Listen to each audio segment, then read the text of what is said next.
आतिफ असलम साहब ने भी क्या खूब फरमाया है। मामला संगीन है, मामला संगीन। जी हाँ, बिटकॉइन का मामला इस टाइम वाकई ही संगीन है और इसी चीज़ को हम डिस्कस करेंगे आज की वीडियो में। इसके लिए आज हम वन डे का टाइम फ्रेम को डिस्कस करेंगे।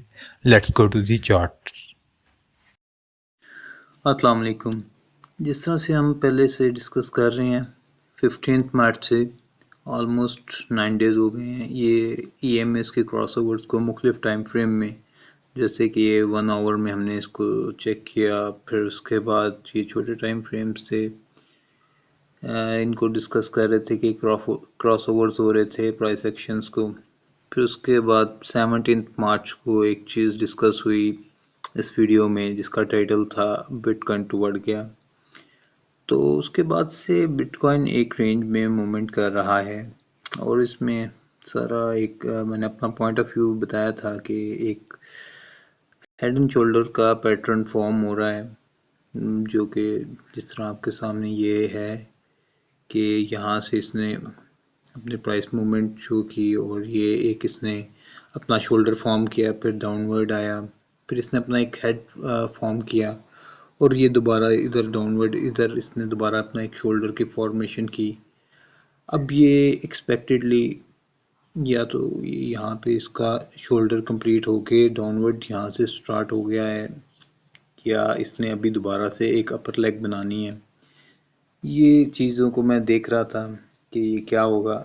जो मेन जो चीज़ अभी हम डिस्कस कर रहे थे MA जो है इसकी मूविंग एवरेज, ये देखें ग्रीन लाइन ना, इसको 1 डे के टाइम फ्रेम में अब क्रॉस ओवर होने लगा है, जो कि एक हिस्टोरिकली मैंने जब चीज़ देखा है कि ये जब क्रॉस ओवर होता है तो एक ह्यूज जंप आता है। ये 1 डे के टाइम फ्रेम में है। जैसे कि अगर हम इसकी हिस्ट्री में भी देखें, ये जब जब इसने यहाँ पे इसको क्रॉस किया तो काफ़ी डंप आया है। ये लास्ट जो डंप हमारा आया था 38,000 का, उसमें भी अब ये देखें यहाँ पे जाके इसने अपनी जो है EMA को क्रॉस ओवर कर लिया था तो एकदम प्राइस का डंप आया। बेसिकली तो फॉर्म यहाँ से ही होना शुरू हो गया था, वो इंटेंडेड सा इधर से वर्किंग स्टार्ट हो गई थी, तो ये इसमें भी काफ़ी डंप आया। और भी अगर हम प्रीवियस हिस्ट्री में इस चीज़ को देखें तो भी ये आप देख सकते हैं कि इसमें ये डंप्स आते रहे हैं जब जब ये क्रॉस ओवर होता है। जैसे यहाँ पे भी क्रॉस ओवर हुआ, दोबारा इसने रिकवर करने की कोशिश की लेकिन नहीं रिकवर हो सका तो ये डंप आया।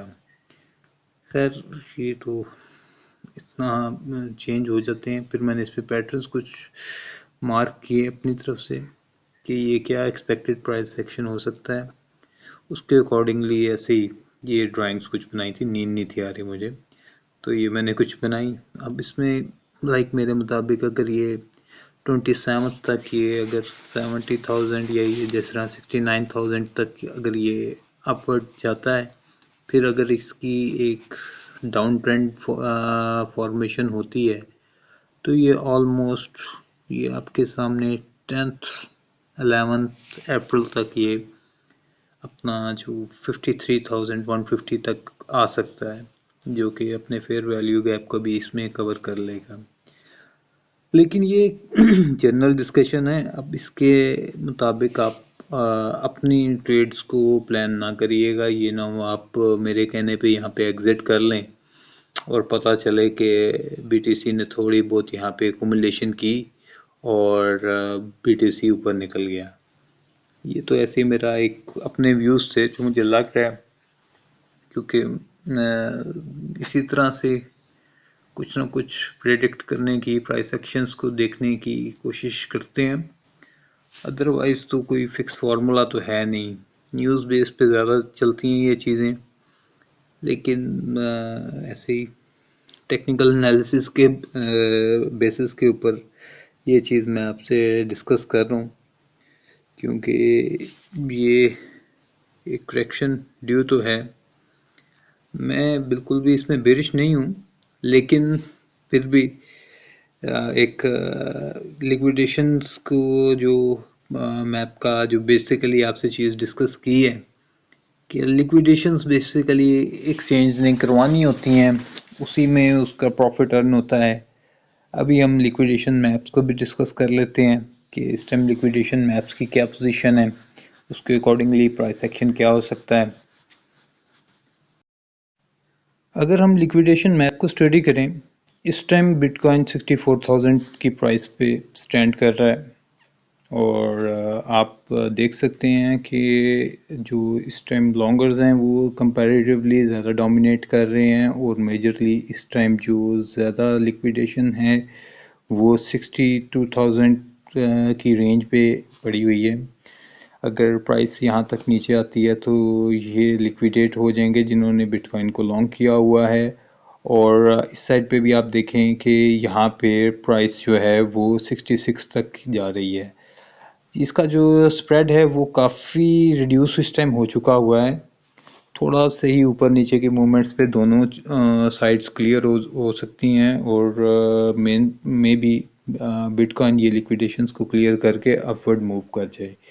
लेकिन अगर हम अपना कोरिलेट करते हैं अपने पिछला जो क्रॉसओवर का सिनेरियोस जो हम देख रहे हैं, ये हेड एंड शोल्डर्स का जो पैटर्न बन रहा है उसके अकॉर्डिंगली जिस तरह मैंने आपसे डिस्कस किया है कि एक दफ़ा बिटकॉइन नीचे आएगा, जो कि प्राइस रेंज इसी तरह मैंने वहाँ पे भी आपको मार्क किया कि 62,000 की है। वो यहाँ से जब नीचे आएगा तो जब इसमें शॉर्टर्स की तादाद और बढ़ जाएगी और ये फिर हो सकता है 69 तक जाके सबको शॉर्टर्स को भी लिक्विडेट करे और फिर यहाँ से बिटकॉइन दोबारा अपने अगर उस पैटर्न को कंप्लीट करता है तो डाउनवर्ड जा सकता है। अब चीज़ ये है, इस टाइम आप सोच रहे होंगे दरमियान में खड़े हुए हैं और क्या किया जाए, ये नीचे जाएगा ऊपर जाएगा क्या होगा। इस बारे में आतिफ असलम साहब ने क्या फरमाया है? बीच में खड़ा हूँ मैं, जिद पे यूं अड़ा हूँ मैं।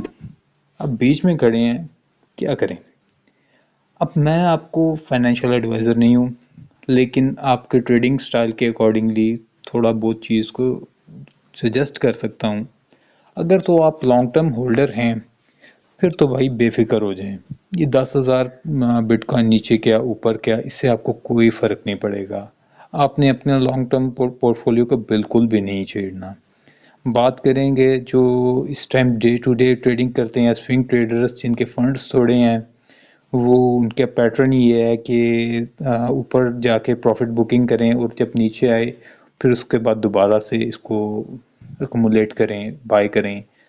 तो यही पैटर्न पे अगर कोई वर्किंग कर रहा है तो उसके लिए मैं सजेस्ट करूंगा कि अगर तो बिटकॉइन इस दफ़ा जाता है 69,000 की रेंज में, 70,000 को टच करता है, तो वहाँ पे आप प्रॉफिट में हैं तो प्रॉफिट्स का कुछ पोर्शन को आप बुक कर लें और फिर उसके अकॉर्डिंगली मेरे मुताबिक तो ये एक दफ़ा नीचे आएगा, फिर आप वहाँ पे आप बाइंग ऑर्डर अपने लगा के रखें और फिर उसके अकॉर्डिंगली आप बाइंग करें, आपको अच्छा ट्रेड बेनिफिट मिल सकता है।